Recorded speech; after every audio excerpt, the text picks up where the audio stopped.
Dan saya sungguh bersuka cita pada malam ini saya bisa bertemu dengan Bapak Ibu Saudara menyampaikan firman. Life is Christ. Hidup adalah Kristus.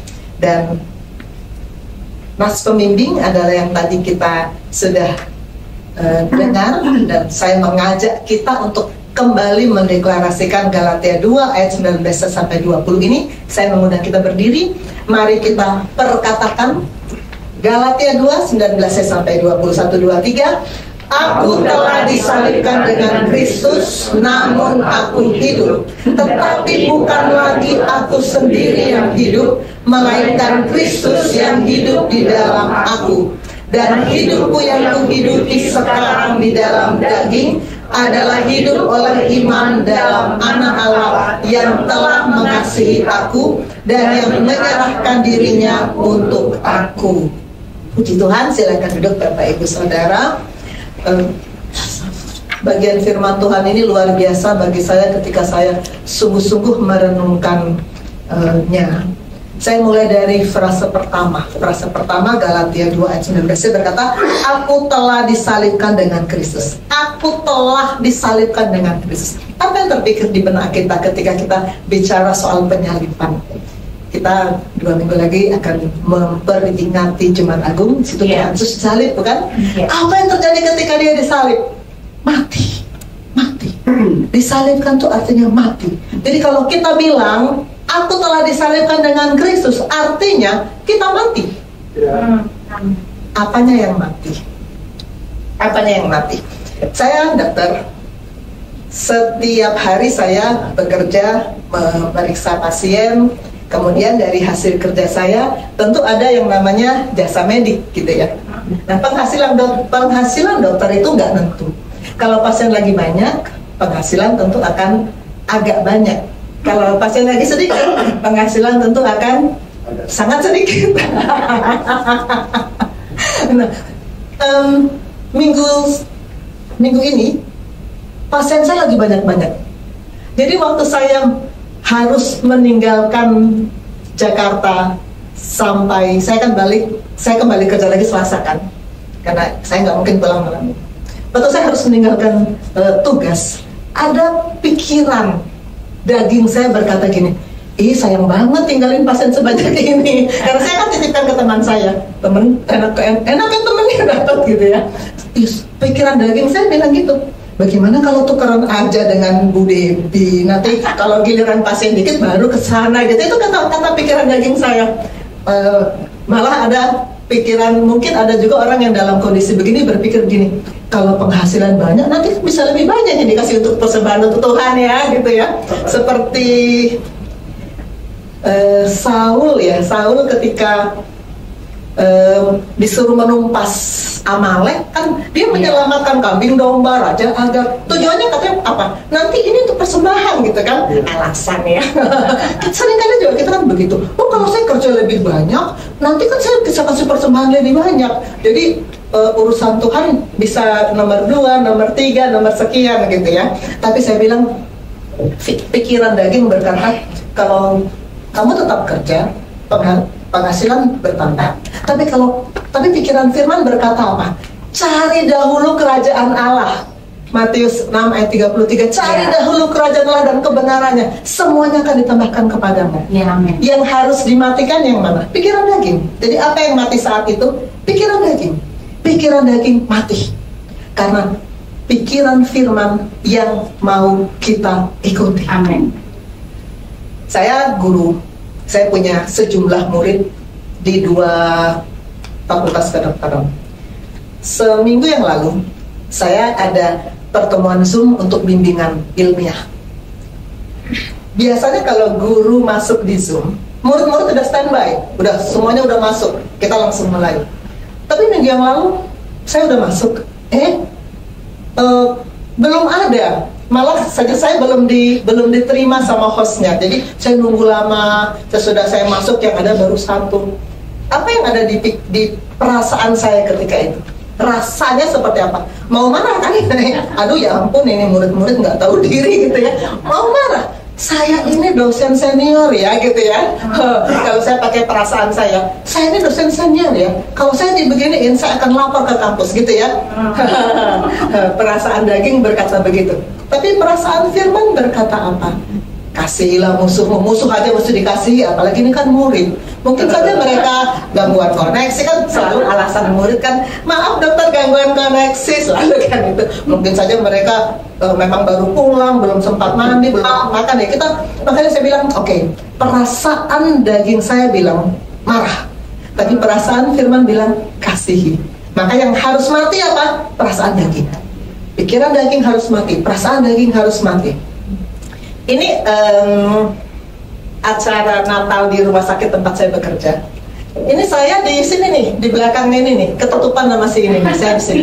Jadi murid-murid saya waktu lihat video ini dan, iya dokter jadi nggak kelihatan, iya dokter ini terlalu, mereka lalu omel-omelin yang di depan tuh. Saya bilang nggak apa-apa, saya nggak kelihatan. Dulu saya memang suka nari. Dulu saya suka nari karena saya mau dilihat, ya. Saya mau orang tahu kalau saya bisa nari. Dulu begitu. Tapi sekarang enggak. Saya bilang saya nari untuk menarik perhatian sorga. Saya nari bukan untuk orang lihat. Jadi saya nggak kelihatan karena tujuan saya untuk dilihat oleh sorga, bukan untuk dilihat oleh yang nonton. Apa yang mati? Keinginan daging, keinginan untuk dilihat. Hati-hati anak-anak Tuhan yang melayani di musik, di WL, di single, hati-hati. Jangan sampai ada motivasi ingin dilihat, ingin dikagumi. Ih, dia bisa nyanyi, suaranya bagus. Jangan sampai ada motivasi itu. Keinginan daging harus mati. Amen. Keinginan firman yang harus kita menangkan. Amin. Ini saya dulu. Ini saya hidupnya. Saya memang suka dansa, suka nari. Jadi saya itu bukan aja ya. Saya bertingkah aja ya. Ini saya dansa dengan murid saya. Kenapa saya dansa dengan murid saya? Ganti-gantian murid saya yang saya ajari dansa lalu jadi pasangan dansa saya. Kenapa? Karena suami saya kaku seperti batang pohon, sama sekali nggak bisa diajak dansa, selalu miss tempo, selalu tempo nggak pernah benar. Jadi saya akhirnya nari ngajak murid saya. Beberapa tahun yang lalu, tahun 2017, saya ingat 2017, suami saya mengajak saya ketemu dengan Bapak Rohani. Terus dia tanya begini, saya sudah agak kaget juga pertanyaannya. Bapak, ketika itu saya sudah PDP, saya sudah PDP dan sudah 1 atau 2 kali sharing firman. Suami saya bilang ini, Bapak, boleh nggak kalau sudah PDP, boleh nggak dansa-dansa dengan orang lain? Saya, kok nanya itu? Tapi ya sudahlah, itu kan pertanyaan. Saya juga pengen tahu jawabannya, dan sebetulnya ketika itu saya menduga Bapak Rohani akan bilang gini, itu kan muridnya sendiri, ya nggak apa-apa lah gitu ya, ngarepnya gitu. Tapi jawabnya ternyata tidak boleh. Nggak boleh. Padahal ketika itu saya sedang bikin proyek, saya kan punya channel YouTube dan banyak tari-tarian dansa-dansa yang saya upload. Ketika itu kita sedang bikin proyek, saya dengan murid saya sedang bikin proyek salsa, tarian salsa. Saya sudah dansa dengan murid saya, sudah direkam, tinggal di-upload. Tapi karena nggak boleh, akhirnya itu saya batalkan, saya sederhanakan gerakannya, dan saya juga dengan suami saya dengan gerakan yang sederhana, ya nggak apa-apa daripada nggak ada gitu ya. Karena saya pikir di media sosial itu kita pengen dilihat, apa sih tujuannya? Kan karena supaya kita pengen orang, oh dia ternyata bisa dansa, ya bisa nari gitu kan, bukan untuk memuliakan Tuhan kan, sedangkan tujuan hidup kita untuk memuliakan Tuhan. Itu jerat buat kita. Akhirnya saya katakan, oke, saya mau terus belajar, terus dimatikan. Keinginan daging mati. Satu demi satu Tuhan tunjukkan apa yang harus saya matikan dalam hidup saya, supaya saya bisa selaras dengan firman. Amin. Kita semua yang kerja, setiap akhir bulan kan tentu ada penghasilan dong, dan ada yang kita tabung untuk rencana-rencana yang bersuka-suka lah dengan keluarga, dengan teman-teman. Saya juga tentu saja ada yang saya tabung. Seminggu yang lalu Bapak Rohani bilang gini, Mission House di Jakarta sudah habis ininya, kontrakannya, bisa beri persembahan untuk Mission House. Dan saya langsung bilang bisa. Saya tahu itu akan menggoyangkan rencana yang lain, tapi saya bilang agenda pribadi saya harus saya matikan. Saya harus mendukung agenda pekerjaan Tuhan. Saya bilang, siap Bapak, saya berikan untuk sewa Mission House di Jakarta. Aku telah disalibkan dengan Kristus. Mati. Pikiran daging mati, perasaan daging mati, keinginan daging mati, agenda pribadi mati. Aku telah disalibkan dengan Kristus. Amin. Kita ada konsel ya. Tadi saya dengar pengumuman hari Rabu dan Kamis ya. Dalam konsel nanti, coba kita utamakan untuk menceritakan pengalaman kita, bagaimana kita mematikan pikiran daging, perasaan daging, keinginan daging. Karena kita mau sungguh-sungguh hidup dalam firman yang mengatakan, aku telah disalibkan bersama dengan Kristus. Amin. Kita akan alami dalam hari-hari ini. Pasti Tuhan akan anugerahkan kita mengalami itu. Amin. Kalau memang kita mau mencari firman. Amin. Aku telah disalibkan dengan Kristus. Artinya mati. Di rumah sakit tempat saya bekerja, benda ini sehari-hari kami lihat. Sehari-hari ketemu di lift, sehari-hari ketemu di lorong. Karena tentu saja ada saja pasien yang selesai kan. Kalau sudah seperti ini, selesai. Mati berarti selesai. Namun di sini Paulus bilang apa? Aku telah disalibkan dengan Kristus, tapi nggak selesai ya. Ada sambungannya. Namun aku hidup. Itu bedanya.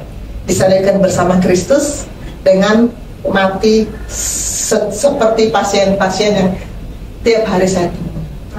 Namun aku hidup. Kebalikannya dari mati hidup ya. Tetapi bukan lagi aku sendiri yang hidup, melainkan Kristus yang hidup di dalam aku. Kita lihat di sini. Ketika kita lahir secara fisik, roh kita tidak aktif. Kenapa? Karena kita keturunan Adam. Sejak Adam memutuskan untuk menyimpan, melawan, melanggar peraturan dari Allah, Adam kan diusir ya, maka ada pemisahan antara Allah dan Adam. Maka keturunan Adam juga pada posisi yang sama, terpisah dengan Allah. Jadi ketika kita lahir, kita dalam keadaan mati terhadap Allah, hidup bagi dosa. Semua kita ketika lahir berada dalam posisi berdosa. Maka kita tidak bisa tidak melakukan dosa. Nggak bisa nggak. Kita hamba dosa, kita berada dalam dosa. Itu kondisi kita ketika lahir secara fisik. Paulus dalam kitab Roma berkata, Roma 6 ayat 6, karena kita tahu bahwa manusia lama kita telah turut disalibkan. Ini satu napas dengan tadi Galatia ya. Aku telah disalibkan. Manusia lama kita telah turut disalibkan, supaya tubuh dosa kita hilang kuasanya. Tujuannya apa? Mati itu tujuannya apa? Disalibkan itu tujuannya apa? Supaya tubuh dosa hilang kuasanya, agar kita jangan menghambakan diri lagi kepada dosa. Kalau tadi ketika kita masih di posisi yang berlawanan dengan Allah, nggak bisa nggak kita berdosa, nggak bisa nggak kita melakukan dosa. Tapi sekarang kalau kita sudah disalibkan bersama Kristus, tubuh dosa hilang kuasanya, maka kita bisa memilih tidak berdosa, bisa memilih tidak melakukan dosa. Kalau pada akhirnya kita tetap melakukan dosa, itu masalah free will, free will. Tapi kita bisa memilih tidak melakukan dosa. Kita bukan lagi hamba dosa. Paulus melanjutkan dalam Roma 6, 8-11. Jadi, jika kita telah mati dengan Kristus, kita percaya bahwa kita akan hidup juga dengan Dia. Tadi di Galatia dikatakan, aku telah disalibkan, namun aku hidup. Karena kita tahu bahwa Kristus sesudah Ia bangkit dari antara orang mati, tidak mati lagi, maut tidak berkuasa lagi atas Dia, sebab kematiannya adalah kematian terhadap dosa satu kali dan untuk selama-lamanya, dan kehidupannya adalah kehidupan bagi Allah. Demikianlah hendaknya kamu memandangnya, kamu telah mati bagi dosa, tapi kamu hidup bagi Allah dalam Kristus Yesus. Mati bagi dosa artinya tadi disalibkan bersama Kristus. Hidup bagi Allah artinya tadi, namun aku hidup, tapi hidupku bukan lagi hidup aku sendiri, tapi Kristus yang di dalam aku. Hidupku adalah Kristus.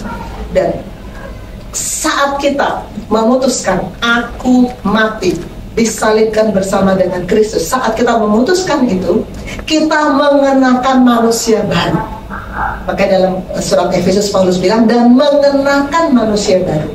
Istilah yang umum dipakai lahir baru. Mengenakan manusia baru yang telah diciptakan menurut kehendak Allah. Manusia baru ini diciptakan menurut kehendak Allah, ada rencana Allah dalam kebenaran dan kekudusan yang sesungguhnya. Karena kita bukan lagi hamba dosa, kita bisa benar, bisa kudus. Amin. Amin.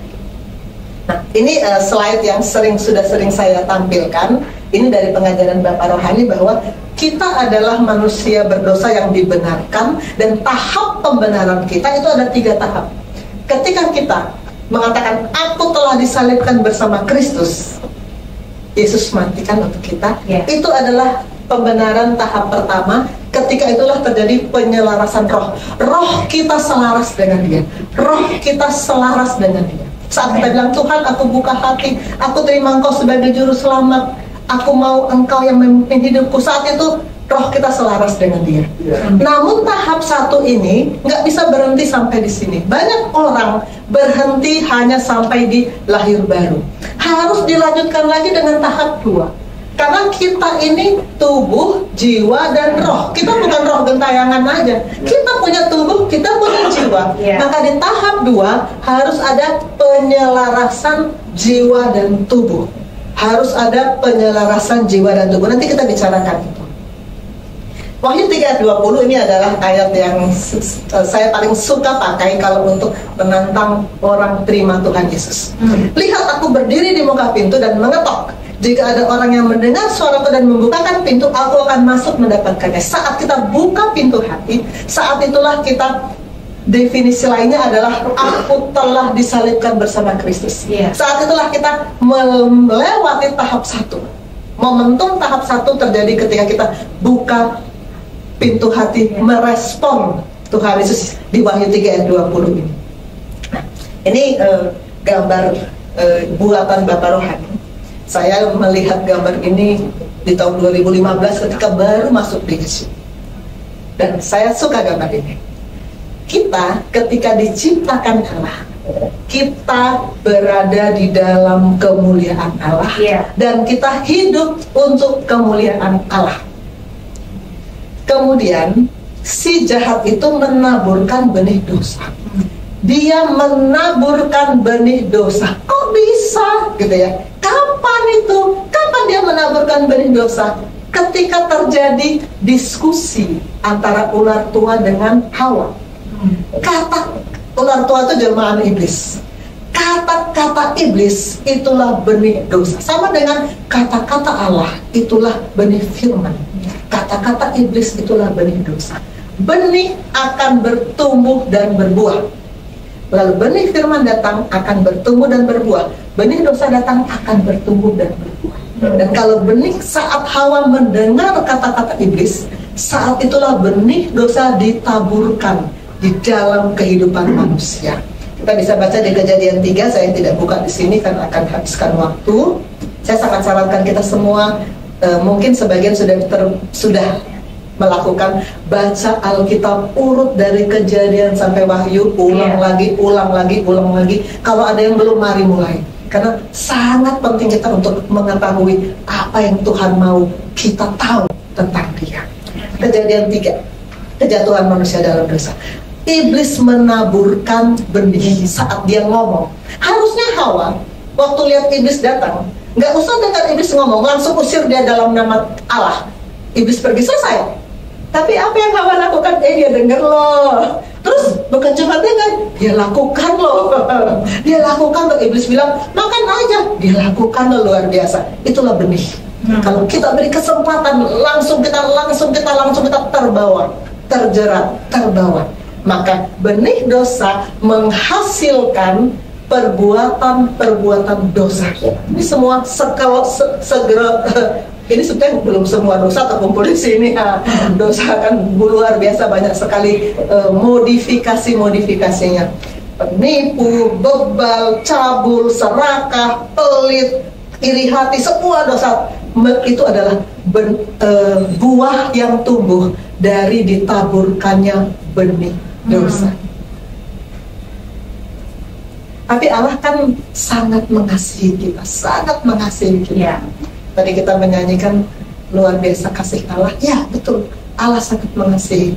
Maka Dia mengirimkan anaknya yang tunggal untuk menggantikan kita menerima hukuman, supaya kita boleh kembali berdamai dengan Allah.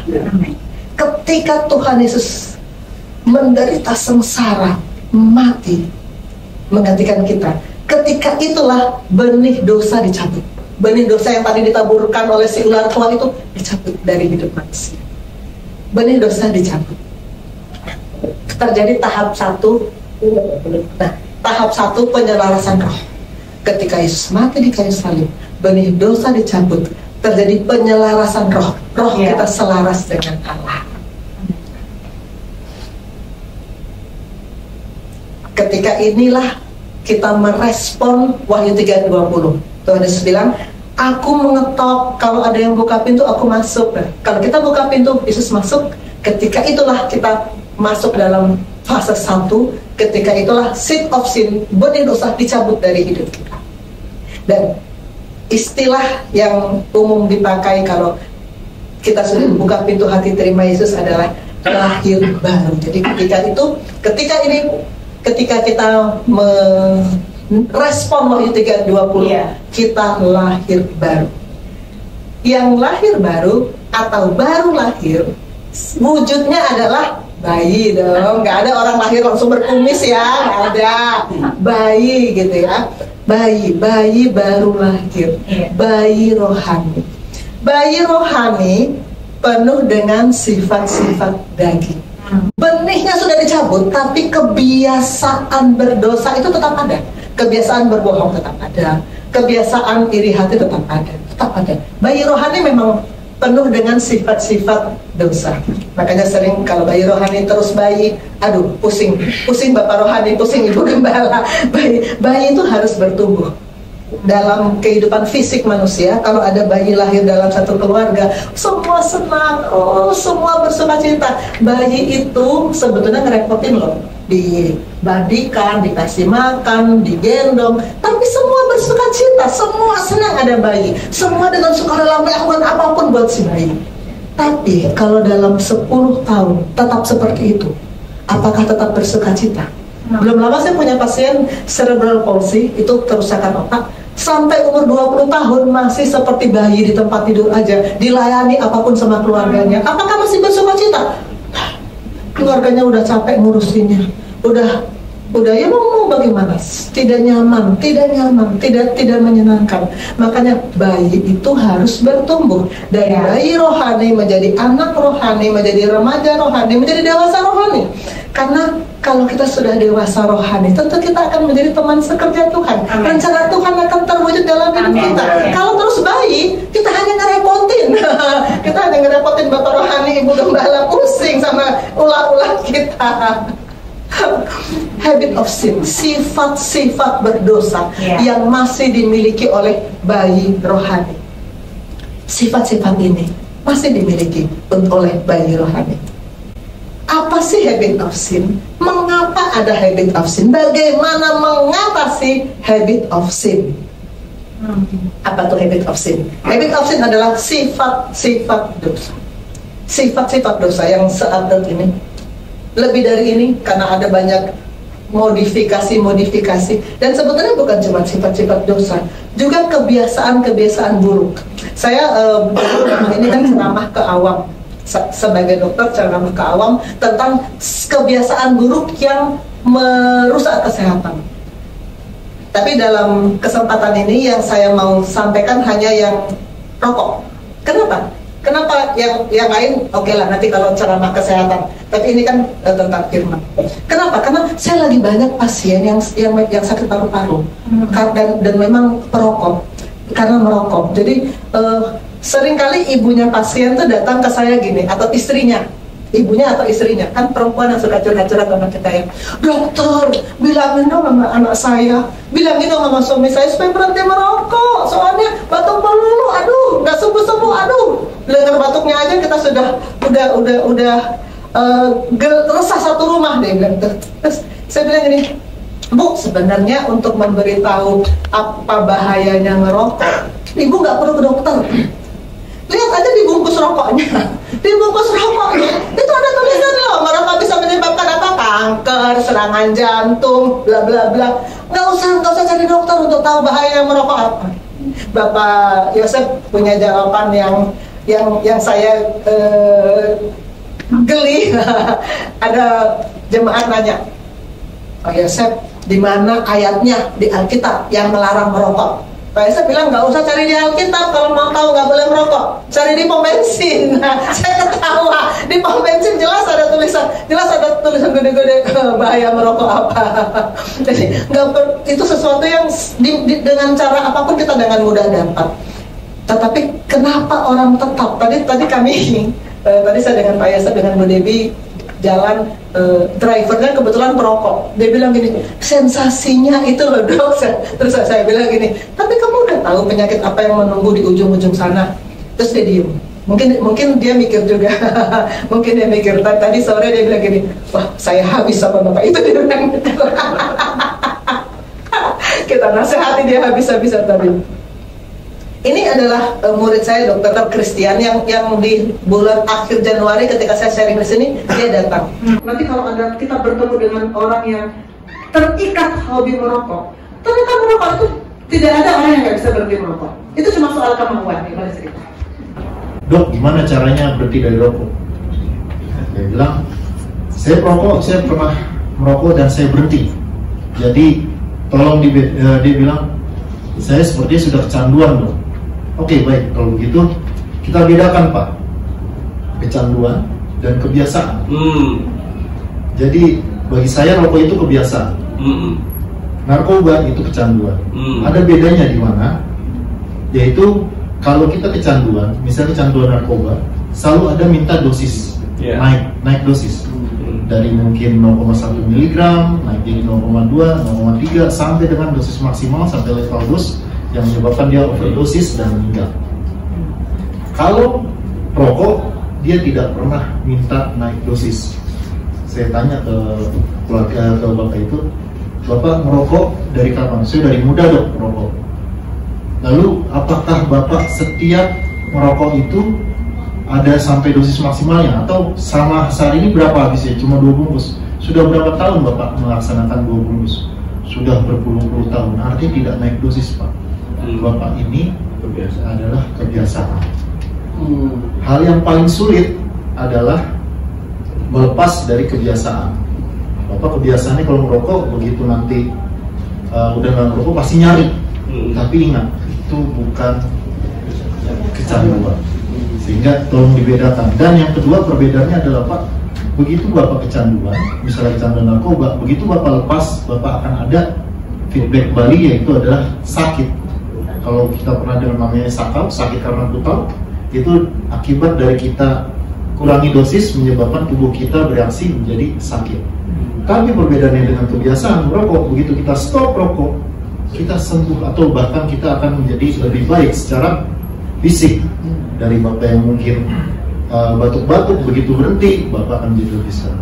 Begitu Bapak mungkin yang tidak bisa olahraga, begitu berhenti merokok, Bapak akan merasakan badan lebih sehat dan akan mencoba untuk olahraga dan otomatis tubuh akan menjadi lebih sehat. Artinya di sini bukannya tidak bisa, tapi masalah mau atau tidak mau menghilangkan kebiasaan. Demikian Bapak. Ya, Dr. Christian ini murid saya dulu di tahun 2009, 2010 dulu murid saya. Sekarang dia sudah dokter di Angkatan Darat. Jadi dia sering menghadapi pasien yang bergumul dengan rokok, dan dia sendiri dulu perokok. Dari sejak SD dia perokok, tapi dia berhenti merokok dan dia katakan masalah rokok itu tinggal soal mau apa nggak mau. Ini kesaksian Dr. Christian di Gesim Jakarta minggu lalu. Bu Debbie beberapa hari yang lalu memberi saya 2 ayat yang sangat inspiratif untuk, memang tidak ada hukum Taurat ke-11 jangan merokok, nggak ada. Memang nggak ada, tetapi ayat ini sangat inspiratif untuk membuat kita mengatakan, ya, anak Tuhan yang dewasa rohani seharusnya bisa mengatakan saya berhenti merokok. Segala sesuatu diperbolehkan, benar, tapi bukan segala sesuatu berguna. Rokok nggak berguna, malah merusak kesehatan. Karena saya dokter, saya tahu akibat rokok untuk fisik, dan saya sudah bertemu begitu banyak pasien yang jantungnya, paru-parunya, semuanya akibat rokok. Jadi sedangkan Tuhan Firman berkata tubuhmu itu bait Roh Kudus. Nanti kita akan masuk di firman itu. Bukan segala sesuatu berguna, segala sesuatu diperbolehkan. Kayaknya saya bermasalah dengan koneksi.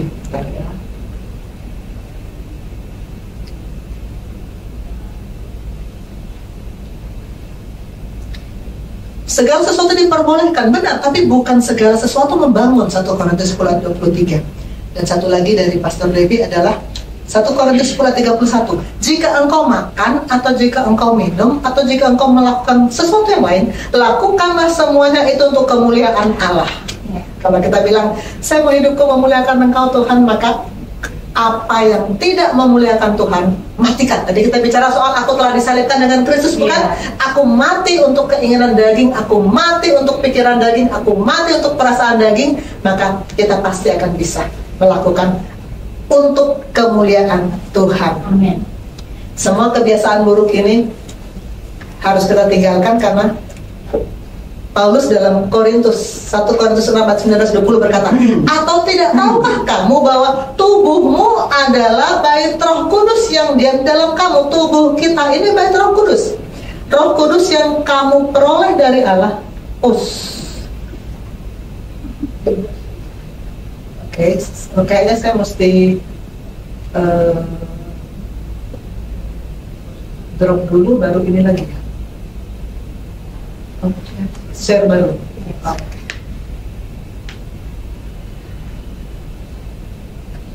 Ya.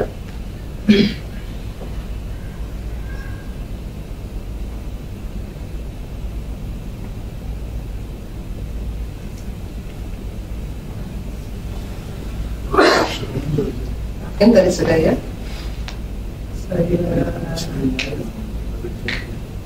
Ini tadi 2 ayat yang dari Pastor Debbie, 1 Korintus 10:23 dan 31.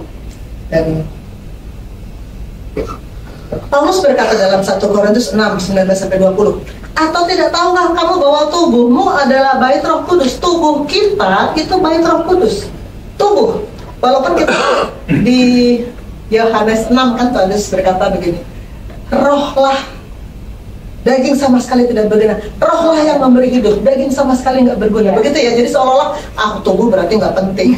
Selama tubuh ini masih kita kenakan di dunia ini, maka firman berkata tubuhmu adalah bait Roh Kudus. Roh Kudus yang kamu peroleh dari Allah. Kamu bukan milik kamu sendiri. Kamu telah dibeli, harganya telah lunas dibayar. Karena itu muliakanlah Allah dengan tubuhmu. Maka mari kita berhenti untuk melanjutkan kebiasaan buruk yang merusak tubuh kita. Karena tubuh kita bait Roh Kudus, dan kita harus memuliakan Allah dengan tubuh kita. Amin.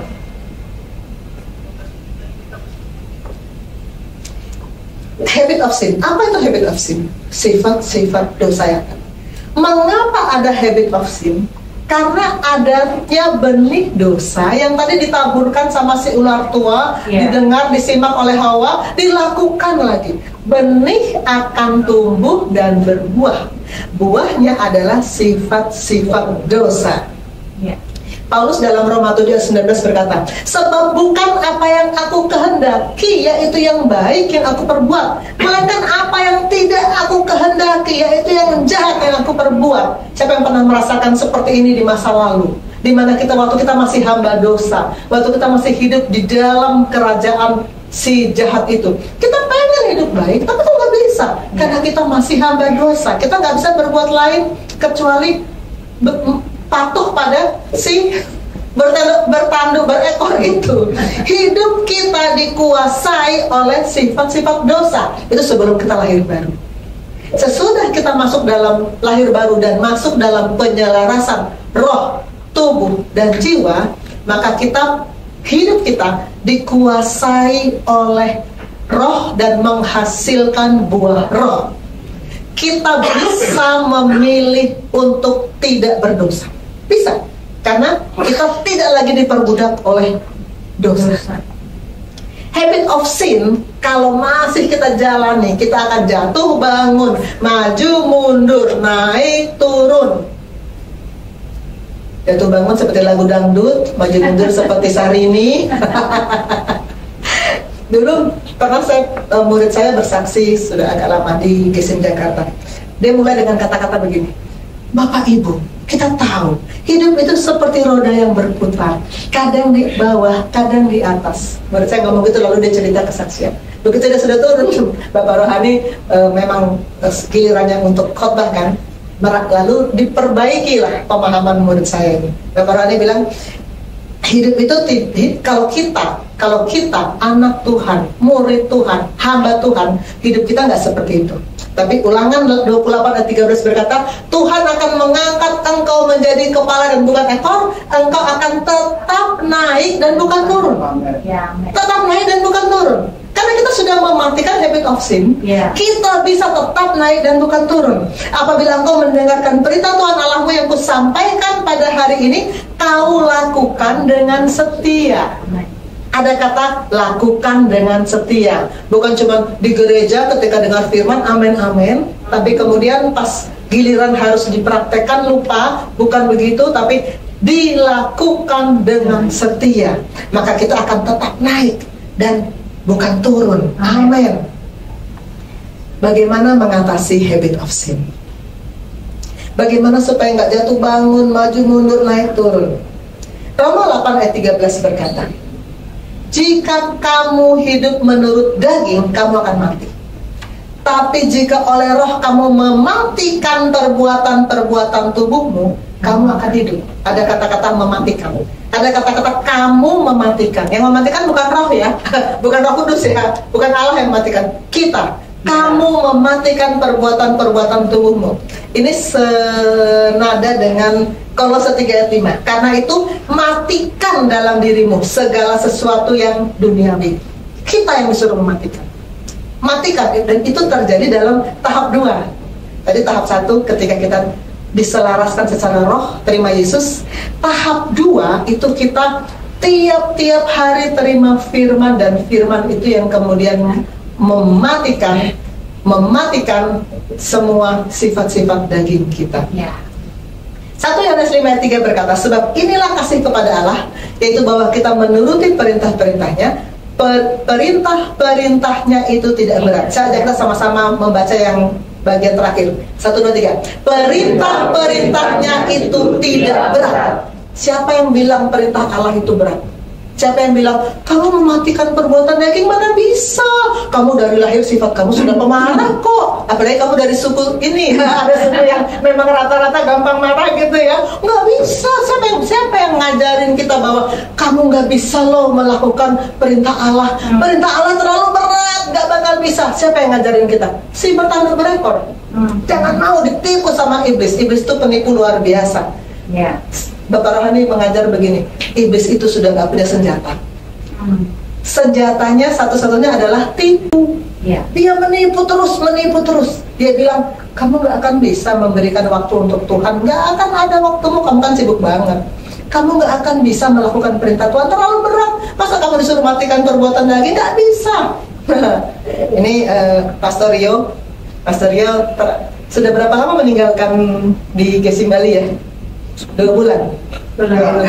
Pastor ini sekian tahun yang lalu saya pernah ngobrol di Hotel Maharaja. Waktu itu tempat Gesmen pertama. Dia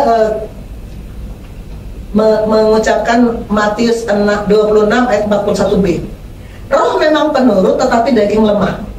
Jadi kata pastornya, karena daging lemah, matikan saja.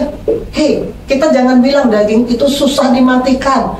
Daging itu lemah. Ya. Roh memang pengurut tapi daging lemah. Daging lemah, matikan saja. Matikan perbuatan daging, matikan keinginan daging, matikan perasaan daging. Daging itu lemah loh. Yang bilang daging itu nggak bisa dimatikan, si jahat itu menipu terus. Jangan mau ditipu sama si jahat itu. Ya. Bagaimana mengatasi habit nafsu? 1, mati. Kita harus mati. Kita disalibkan bersama Kristus. Amin. Keinginan daging, perasaan daging, pikiran daging, mati. Kedua, harus ada firman yang datang. Firman. Nanti kita akan melihat bagaimana firman itu membersihkan kedagingan kita. Firman itu menyerang kedagingan. Bapak Rohani bilang kalau ada khotbah yang tidak menyerang kedagingan, yang cuman khotbah yang hanya menghibur, bikin kita ketawa-ketawa, itu sebetulnya bukan khotbah.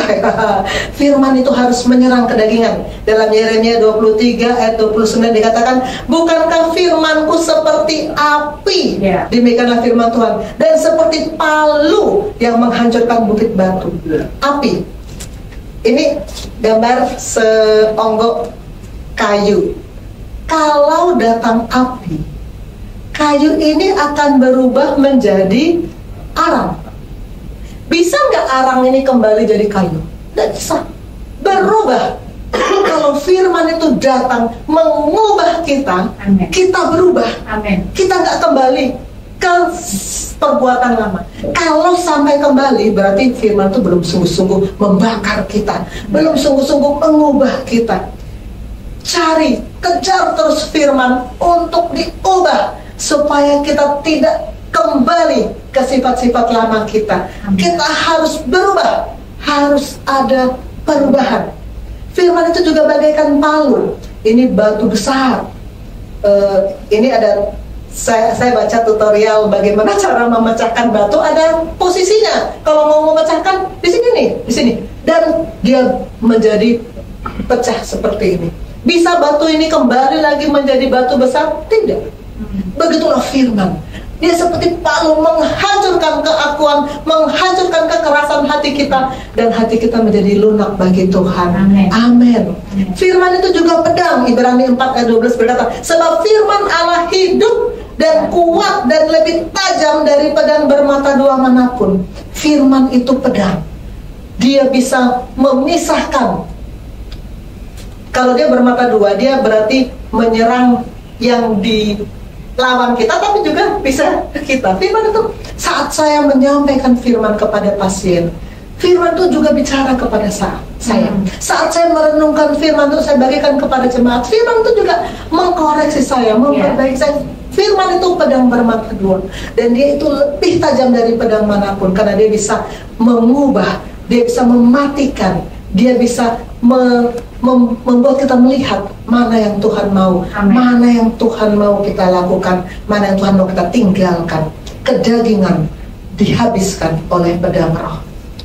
Maka sesudah Tuhan mencabut si ini, kalau kita mau terima firman tiap-tiap hari, kalau kita mau terima firman tiap-tiap hari, maka firman itu adalah benih kebenaran yang mencabut satu demi satu sifat-sifat enak kita. Saya katakan, mengubah sifat ini nggak bisa dilakukan oleh psikolog atau dokter psikiater, dokter jiwa, nggak bisa. Hanya firman yang bisa mengubah. Hanya firman. Dan saat benih kebenaran itu ditaburkan, benih berbuah. Tadi kita sudah belajar benih dosa berbuah, benih kebenaran berbuah, benih kebenaran berbuah, buah roh. Maka kita akan mendapatkan kasih, sukacita, damai sejahtera, kebajikan, kemurahan, kelemah lembutan. Semua itu buah roh. kalau kita mendapatkan benih kebenaran. Amin. Dari mana datangnya benih kebenaran? Apa sih benih kebenaran? Kita sudah sering memperkatakan ayat ini, Yohanes 17 ayat 17. Kuduskanlah mereka dalam kebenaran, firman-Mu adalah kebenaran. Benih kebenaran itu firman. Amin. Maka firman harus datang tiap-tiap hari. Firman harus kita renungkan. Kita minta Tuhan beritahu aku. Kita minta Tuhan singkapkan. Tuhan mau bilang apa? Kita minta, kita buka hati. Tuhan mau bilang apa? Amin. Dan kita lakukan. Jangan lupa, bukan cuma dengar, bukan cuma dapatkan, tapi lakukan. Ya. Maka kita akan mengalami habit of sin satu demi satu diperbaiki, dicabut, dibuang oleh firman yang datang tiap-tiap hari. Amin. Kembali ke Wahyu 3 ayat 20, Tuhan bilang, kalau ada orang yang mendengar suaraku dan membukakan pintu, aku akan masuk mendapatkannya. Ini belum titik. Saya selalu bilang sama murid-murid yang saya layani, ini belum titik. Kebanyakan dari mereka bilang, dokter sudah lahir baru. Waktu saya di CD, waktu saya baptis selam, waktu KKR, malah ada murid saya bilang, oh saya sering dokter, setiap KKR saya berdiri terima Tuhan, setiap KKR saya berdiri terima Tuhan. Saya bilang gini, apakah sekarang kamu tiap hari baca firman?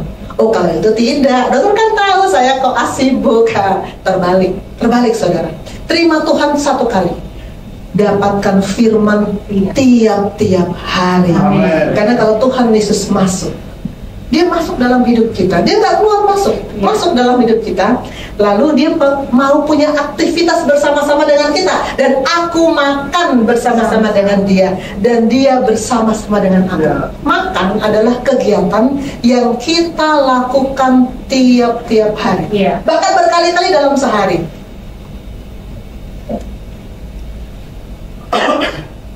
Tubuh kita butuh makanan. Tidak mungkin kita bilang, saya sudah makan sekarang, saya nggak perlu makan lagi dalam 1 minggu. Nggak mungkin. Tiap-tiap hari pasti kita cari makan. Begitu juga roh kita. Kita nggak mungkin bilang, cukup sekali seminggu aja dengar firman di gereja cukup. Nggak bisa. Kita perlu makanan untuk roh kita tiap-tiap hari. Karena roh kita juga butuh makanan. Sama dengan tubuh kita butuh makanan. Maka Tuhan Yesus bilang, aku akan makan bersama-sama dengan Dia, dan Dia bersama-sama dengan aku. Makan. Kegiatan yang Tuhan mau lakukan bersama-sama dengan kita. Dan mendapatkan firman tiap-tiap hari, inilah bagian sanctification, tahap 2. Sepanjang tahap 2 itu, berapa lama tahap 2 itu? Dari momentum kita terima Yesus sampai kita mendapat gelar ALM, itu istilah Pastor Rio. Sampai dapat gelar ALM, almarhum. Sepanjang kita hidup itulah tahap 2. Tahap kita terus terima firman, terus diperbaiki oleh firman, terus dibaharui oleh firman. Amin. Pikiran, perasaan, keinginan. Setiap kali kita baca firman, kita harus pastikan bahwa keinginanku, aku selaraskan dengan apa yang firman inginkan. Firman yang aku baca ini inginkan apa? Keinginanku harus selaras, perasaanku harus selaras dengan firman, pikiranku harus selaras dengan firman. Apakah itu mudah? Enggak, itu enggak mudah. Bahkan itu sebetulnya enggak mungkin, karena keinginan firman selalu bertentangan dengan keinginan kita. Supaya itu bisa terjadi bagaimana? Aku telah disalibkan dengan Kristus. Pastikan kita sudah mati, disalibkan bersama-sama dengan Kristus. Kita harus mati bagi pikiran daging, perasaan daging, keinginan daging. Amin. Baru kita bisa selaras dengan pikiran, perasaan, dan keinginan firman. Amin. Amin. Barulah kita bisa bilang, hidup adalah Kristus. Amin. Saya undang Talita. Talita ini, buat yang baru pertama kenal saya, mungkin belum tahu kalau Talita ini anak saya. Anak Pastor Debbie juga, tapi anak Pak Yosef juga. Saya undang Talita untuk menyanyikan chorus dari lagu ini. Silakan.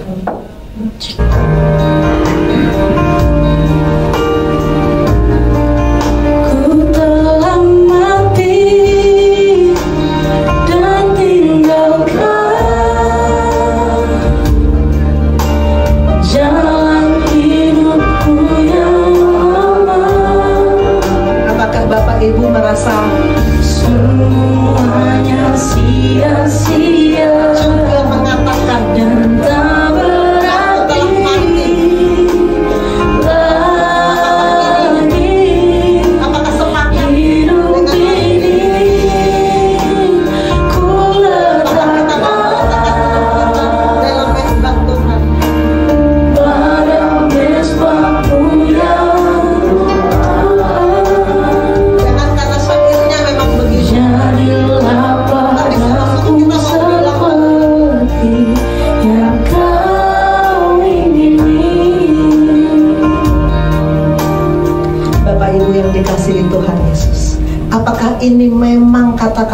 kita saat ini.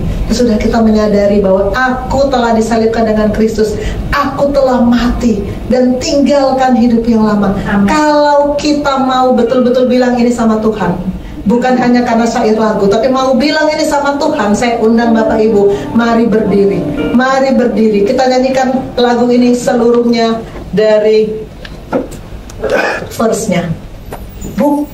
Bukan dengan barang fana kau membayar dosaku. Kita nyanyikan bersama-sama kalau ini kata hati kita.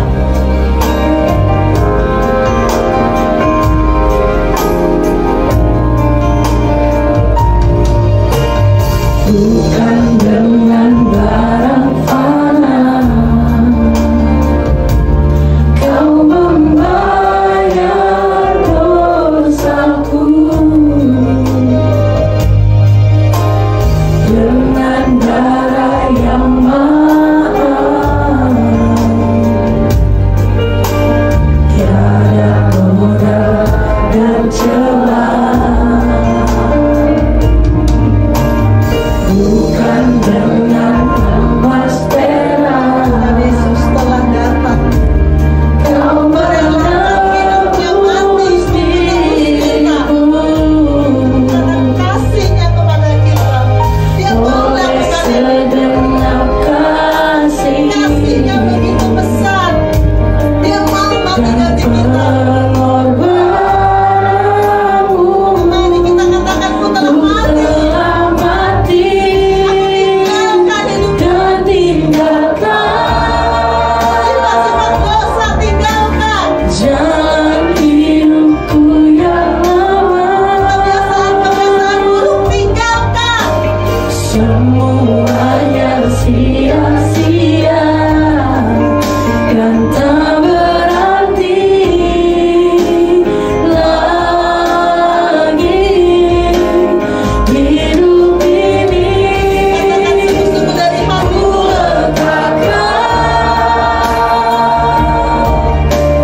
Pada pesta-Mu ya Tuhan, jadilah padaku seperti yang Kau ingini. Ku telah mati. Ku telah mati dan tinggalkan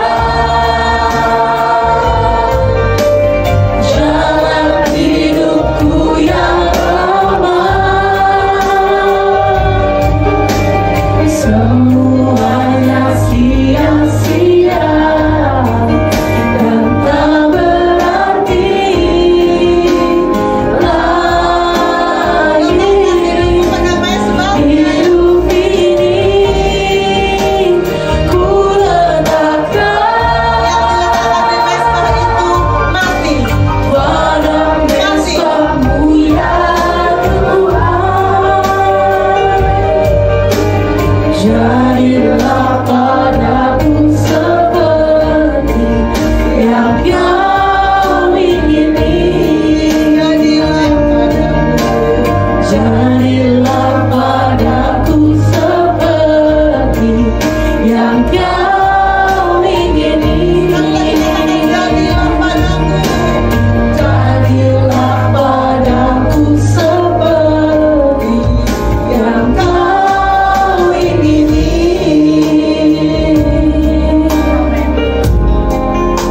Saudara-saudara, pastikan bahwa lagu yang kita nyanyikan memang isi hati kita kepada Tuhan. Bukan karena syairnya berkata demikian, tapi kita memang bilang sama Tuhan, Tuhan, aku telah mati, aku mau tinggalkan hidupku yang lama. Aku sadar sifat-sifat daging yang masih kuat di dalam hidupku, tapi aku mau matikan itu tiap-tiap hari dengan firman yang datang, dengan firman yang datang. Saudara, saya tidak tahu pergumulan tiap-tiap kita, tapi saya mau ajak, siapa yang mau katakan, aku telah mati, aku mau terus mematikan, taruh tanganmu di dada, taruh tanganmu di dada. Kalau memang kau mau mati sekarang bersama dengan Kristus, disalibkan bersama dengan Kristus, hidup bersama dengan Kristus, taruh tangan di di dada. Kita berdoa, Bapa di sorga, Engkau melihat anak-anakmu yang saat ini taruh tangan di dada, menyatakan, aku telah disalibkan dengan Kristus. Amen. Aku mati bagi hidupku yang lama. Amen. Aku mati bagi habit of sin. Aku mati bagi kebiasaan buruk. Kami percaya ini bisa. Perintah-perintahmu tidak berat. Kami percaya kami bisa hidup untuk Tuhan. Kami bisa hidup menuruti perintah Tuhan. Kami bisa. Kami tidak mau mendengar kata-kata iblis yang mengatakan itu nggak mungkin. Kami nggak mau dengar itu. Kami mau percaya penuh pada Tuhan. Amen. Kalau itu Bapak, semua anakmu yang ada di ruangan ini, yang taruh tangan di dada, yang mau mengatakan aku mati bagi Kristus, aku serahkan ke dalam tanganmu, ke dalam pertolonganmu, Amen. ke dalam kuasa ilahi yang terus mengubah dan Amen. membuat anak-anakmu ini menjadi pemenang. Menang karena bersama-sama dengan Kristus kami adalah pemenang. Terima kasih Bapak. Dalam nama Tuhan Yesus kami berdoa. Amin. Silakan duduk Bapak Ibu Saudara. Kalau saya rutin mengadakan pelayanan pribadi dengan murid saya guru. Kalau murid saya tanya, kamu sudah lahir baru? Dan kalau dia bilang, saya sudah lahir baru dokter gitu ya, saya bilang, oke, sekarang kita akan checkpoint ciri-ciri lahir baru. Pertama, apakah kamu selalu memulai hari dengan firman? Ini juga pertanyaan bagi kita. Kalau kita katakan, saya sudah lahir baru, apakah kita selalu memulai hari dengan firman? Mulai sekarang, katakan kepada Tuhan, aku mau setiap hari memulai hari dengan firman. Amin. Apakah setiap hari ada penyelarasan dengan firman? Firman bukan cuma asal dibaca lalu udah, bukan. Penyelarasan, setiap apa yang firman bilang, selaraskan hati kita, keinginan kita, perasaan kita, pikiran kita, selaraskan dengan firman. Amen. Baru kita bisa bilang nanti, God's timing not mine, God's will not mine, God's plan not mine, God's glory not mine. Baru kita bilang, hidupku bukannya aku lagi, tapi Yesus dalamku. Kita baru bisa bilang, hidup adalah Kristus. Amin. Ini adalah Kingdom Blueprint yang diajarkan oleh Bapak Rohani. Ini sudah saya khotbahkan di Jakarta dalam 2 kali pertemuan. Saya tidak ulang di sini karena sekarang kita masuk pada topik yang berbeda. Tapi di sini saya hanya katakan bahwa penyelarasan ini bertujuan untuk kemuliaan Allah. Penyelarasan bertujuan untuk kemuliaan Allah. Apa tujuan Tuhan menciptakan kita dan menebus kita? Apa tujuan Yesus datang mati di kayu salib? Kebanyakan orang kalau ditanya begitu akan bilang, untuk supaya saya masuk surga. Benar nggak? Ya sebetulnya benar juga. Untuk tujuannya supaya, tetapi sebetulnya itu bukan tujuan Allah. Itu bonus. Karena tadinya kita kan diciptakan dalam kemuliaan Allah. Manusia aja yang lalu jatuh dalam dosa. Kan Tuhan tidak men-setting dari awal manusia jatuh dalam dosa. Itu kejatuhan manusia sendiri. Jadi kita sebetulnya Tuhan menciptakan kita. Efesus 2 ayat 10. Ini salah satu ayat kesayangan saya sejak saya lahir baru. Karena kita ini buatan Allah, diciptakan dalam Kristus Yesus untuk melakukan pekerjaan baik yang dipersiapkan Allah sebelumnya. Ia mau supaya kita hidup di dalamnya. Amin. Kita ini buatan Allah. Di Kejadian 2 ayat 7 dikatakan, ketika itulah Tuhan Allah membentuk manusia itu dari debu tanah dan menghembuskan nafas hidup ke dalam hidungnya. Demikianlah manusia itu menjadi makhluk yang hidup. Artinya sebelum nafas hidup dihembuskan, manusia itu di mata sorga bukan makhluk yang hidup. Hembusan nafas hidup yang dari Allah ini terus menerus dihembuskan. Bukan cuma sekali hembus lalu udah, bukan. Terus menerus dihembuskan. Maka selama nafas hidup itu dihembuskan, kita terhubung dengan Allah. Makanya firman harus datang tiap-tiap hari agar kita terus terhubung dengan Allah. Kita ini buatan Allah, diciptakan dalam Kristus Yesus karena terjadi kejatuhan manusia, lalu kita lahir baru, lalu kita mengenakan manusia baru yang terus menerus diperbaharui. Itulah tahap 2 tadi, terus menerus diperbaharui, sanctification, agar kita bertumbuh dari bayi rohani, remaja rohani, dewasa rohani. Jangan berhenti di bayi rohani, jangan berhenti hanya saat lahir baru selesai, jangan.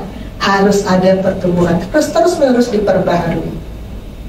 Untuk apa? Untuk melakukan pekerjaan baik. Oh, pekerjaan saya baik, saya dokter, nolong orang. Apa itu yang dimaksud? Bukan pekerjaan baik yang menurut pikiran saya, tapi pekerjaan baik yang dipersiapkan Allah sebelumnya. Allah sudah persiapkan loh untuk hidup kita. Allah sudah persiapkan apa pekerjaan baik yang Tuhan mau kita lakukan. Allah sudah persiapkan. Amen. Kalau sudah disiapkan, Allah pasti mau kita untuk melakukan.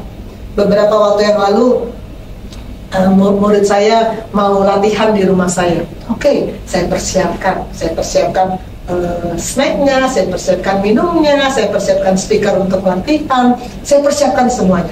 Kalau tiba-tiba mereka bilang, dokter batal, saya pasti akan kecewa. Udah disiapin gimana sih gitu ya. Kita aja manusia, kalau kita udah siapkan lalu batal, kita kan kecewa. Apalagi Tuhan, karena Tuhan pasti menyiapkan, gak main-main. Tuhan pasti menyiapkan gak setengah-setengah, karena Yesus Kristus sampai mau mati menggantikan kita. Itu berarti luar biasa yang Tuhan mau siapkan untuk kita. Tuhan mau kita hidup dalam rencana yang Tuhan sudah siapkan sebelumnya. Ia mau supaya kamu hidup di dalamnya. Ia mau supaya kita hidup di dalamnya. Kalau kita hidup di dalam Dia, kalau kita berani mengatakan saya ada di dalam Dia, maka 1 Yohanes 2:6, barang siapa mengatakan bahwa ia ada di dalam Dia, ia wajib hidup seperti Kristus telah hidup. Kita ulang sama-sama ayat ini. Barang siapa mengatakan bahwa ia ada di dalam Dia, ia wajib hidup sama seperti Kristus telah hidup. Wajib hidup. Bukan cuma kalau bisa yang bukan, wajib hidup sama seperti Kristus telah hidup. Maka penyelarasan ini akan berakhir dengan kemuliaan Allah. Roma 11:36. Segala sesuatu adalah dari Dia, oleh Dia, kepada Dia. Bagi Dialah kemuliaan sampai selama-lamanya. Amin. Kita masuk pada kesimpulan. Pertama, kita harus mati bagi diri sendiri. Kedua, kita harus terima firman tiap-tiap hari. Ketiga, kita harus lakukan firman. Lalu kita bisa bilang, hidupku adalah Kristus. Amin. Mari kita berdoa. Bapa di sorga, firman-Mu telah datang. Terima kasih Bapa, firman-Mu itu kehidupan kami. Aku percaya firman tidak akan kembali dengan sia-sia. Aku percaya firman akan terus bekerja.